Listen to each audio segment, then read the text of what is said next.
മറ്റൊരു വാർത്തയിലേക്ക് പോവുകയാണ്. തിരുവനന്തപുരം പാറശാലയിൽ പൊടിച്ചുഴലിക്കാറ്റ്. പാറശാല KSRTC ഡിപ്പോയിലേക്ക് മുകളിലെ ഡിപ്പോയ്ക്കടുത്തുള്ള ഗ്രൗണ്ടിലാണ് പൊടിച്ചുഴലിക്കാറ്റ് അനുഭവപ്പെട്ടത്. മേഖലയിൽ കടുത്ത ചൂടാണ് അനുഭവപ്പെടുന്നത്. ദൃശ്യങ്ങൾ 24 ലഭിച്ചു.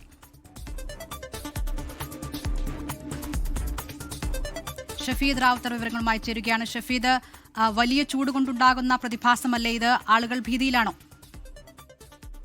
അതിന് ഡസ്റ്റ് ഡബിൾ എന്നാണ് ഇതിനെ സാധാരണഗതിയിൽ അറിയപ്പെടുന്നത്. നമ്മൾ ഈ കാലാവസ്ഥാ വിദഗ്ധമായിട്ടടക്കം ഇക്കാര്യങ്ങളെ കുറിച്ച് സംസാരിച്ചിരുന്നു. അതായത് സാധാരണഗതിയിൽ കേരളത്തിൽ ചൂട് കൂടിയ പ്രദേശത്ത് ഇത് താരതമ്യേന കാണാറുണ്ട്. പക്ഷേ അങ്ങനെ എപ്പോഴും കാണുന്ന ഒരു പ്രതിഭാസമല്ല. തിരുവനന്തപുരം പാറശാലയിൽ ഇന്ന് 12:45 കൂടിയാണ് ഈ പൊടിച്ചുഴലി പ്രത്യക്ഷപ്പെട്ടത്. പാറശാല KSRTC ഡിപ്പോയ്ക്കുള്ളിലെ ഗ്രൗണ്ടിലാണ് ഈ പൊടിച്ചുഴലി അനുഭവപ്പെട്ടത്. 2 മിനിറ്റോളം നേരം ഇതുണ്ടായിരുന്നു. ഇത് കണ്ട ജനങ്ങൾ ഭീതിയിലായി. പക്ഷേ അതിൽ ചിലർ പകർത്തിയ ദൃശ്യങ്ങളാണ് ഇപ്പോൾ പുറത്തേക്ക് വന്നിരിക്കുന്നത്. ഈ മേഖലയിൽ കടുത്ത ചൂടുണ്ട്.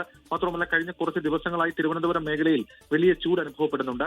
ഈ ഉയർന്ന താപനില മൂലമാണ് ഇതുണ്ടാകുന്നത് എന്നുള്ളതാണ് നിലവിൽ ഇപ്പോൾ കാലാവസ്ഥാ വിദഗ്ധർ അറിയിച്ചിരിക്കുന്ന കാര്യം. ഇക്കാര്യത്തിലടക്കം ജാഗ്രത പുലർത്താൻ ഉഷ്ണതരംഗ മുന്നറിയിപ്പിന്റെ ഭാഗമായി കാലാവസ്ഥാ നിരീക്ഷണ കേന്ദ്രം നേരത്തെ തന്നെ മുന്നറിയിപ്പും നൽകിയിട്ടുണ്ട്. ദിൽന, ലോകത്തെവിടെയായാലും ഏത് സമയത്തും 24 വാർത്തകളും ഓഗ്മെന്റഡ് റിയാലിറ്റി പാക്കേജുകളും എക്സ്പ്ലെയിനറുകളും വിശദമായി കാണാൻ ഞങ്ങളുടെ യൂട്യൂബ് ചാനൽ നിങ്ങൾക്ക് സബ്സ്ക്രൈബ് ചെയ്യാം.